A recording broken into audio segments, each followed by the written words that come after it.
It was a magnificent bird with brilliant red, yellow, and blue plumage. It stared at Jack with an intelligent, unblinking black eye. "A bird?" Chrissy asked, delighted. "Oh, he's beautiful. Does he talk?" "Talk. He's a conversationalist." Chrissy, Larry boasted.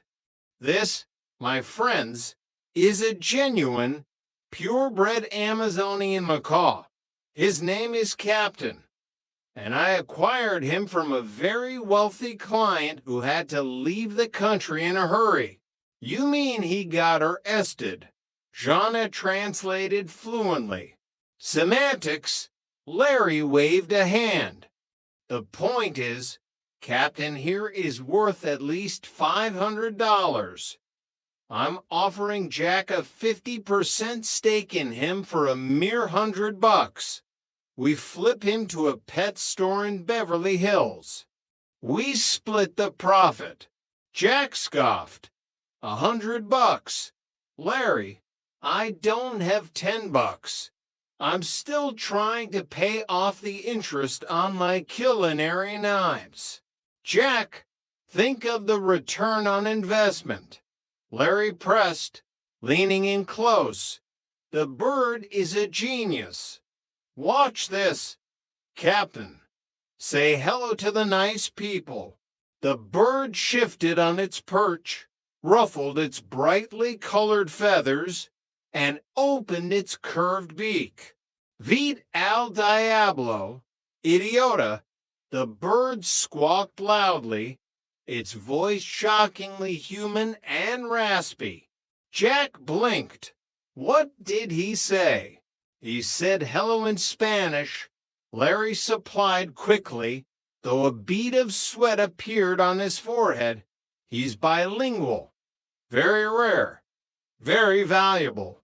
I took 2 years of high school Spanish," Jana said, crossing her arms, her eyes narrowing at Larry. "And unless I'm mistaken, that bird just told us to go to the devil. Idiot." Larry coughed. "It's a loose translation. It's a regional dialect, very charming. Basura, estúpido gringo." Captain shrieked again, flapping his wings aggressively. "Okay, Larry, you brought a foul-mouthed, insulting parrot into a building where pets are strictly forbidden," Jack said, rubbing his temples. "Roper already hates me if he hears a bird swearing in Spanish. Jack, just keep him here for 1 day," Larry pleaded, changing tactics from businessman to desperate friend. "Just 1 day. I have a buyer lined up for tomorrow morning. I can't keep him at my place. My landlord has a strict no exotics clause, and Roper has a strict no anything that breathes clause." Jack argued. Before Jack could physically push Larry and the cage out the door, the unmistakable, heavy footfalls of Stanley Roper echoed up the stairs. "Jack, are you up there?" Stanley yelled from the hallway. "I need to look at that radiator." Total panic descended upon apartment 201. "Hide the bird," Jana hissed. "Where?" Larry panicked, looking around frantically. "In the bedroom." "Go, go, go." Jack shoved Larry and the large brass cage toward his bedroom door. Larry stumbled inside just as Stanley Roper pushed the front door open. Stanley walked in, carrying a large wrench. "Your heat is making a funny noise downstairs. I need to bleed the valve." "Oh, hello, Mr. Roper," Jack shouted, his voice a full octave higher than normal. He practically threw himself in front of his bedroom door. The radiator? Yes, it's right over there by the window, far away from this door. My door, which is closed. Stanley gave him a suspicious look. He walked over to the radiator, kneeling down to inspect the valve. The room was deathly quiet, save for the clinking of Stanley's wrench. Jack, Johnny, and Chrissy held their collective breath. Clink, clank.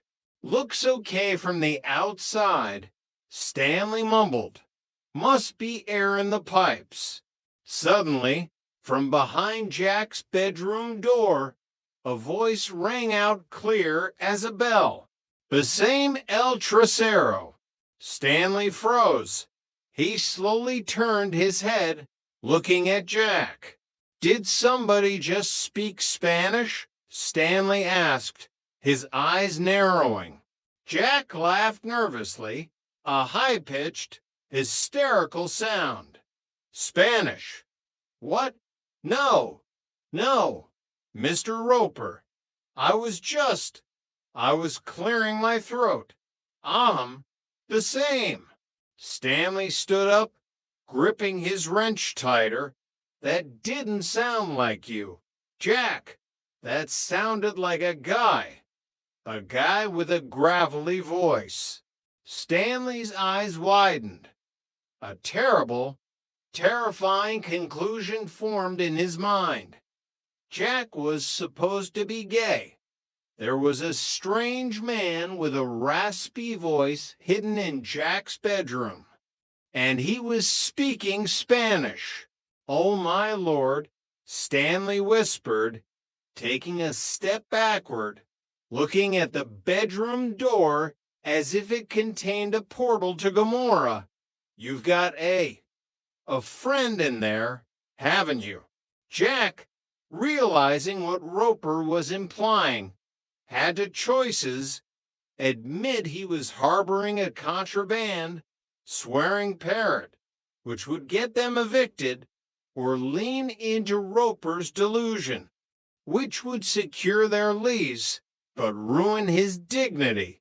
Jack swallowed his pride. He gave Stanley a slow, overly dramatic wink. We're practicing our conjugations, Mr. Roper. It's an immersive learning experience. Stanley shuddered visibly. I don't want to hear it. I don't want to know about it. Fix your own radiator. He dropped his wrench on the floor, turned on his heel, and practically sprinted out the door, slamming it behind him. Jack slumped against his bedroom door, sliding down to the floor until he was sitting on the carpet. The door opened behind him. Larry poked his head out, holding the covered cage. Is the coast clear? Larry, Jack said quietly, his voice devoid of all emotion. Take the bird, take the cage, and get out of my apartment before I show you what a chef can do with a carving knife and a bilingual chicken. Right. Got it. Thanks for the hospitality, Jack. Larry tipped an imaginary hat to the girls and scurried out the door.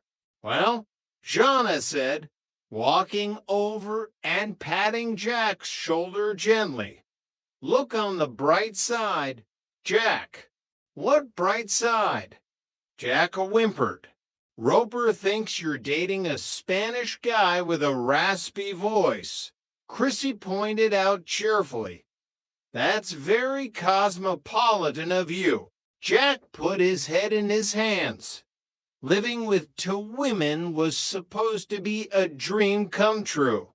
But between the sleepwalking, the aggressive dogs, the expired French coupons, and swearing parrots, Jack Tripper was beginning to realize that surviving in Santa Monica required a lot more than just a good recipe for cheese omelets. It required an absolute miracle. To be continued. Three's Company, a novelization. Chapter 1, The New York Hurricane.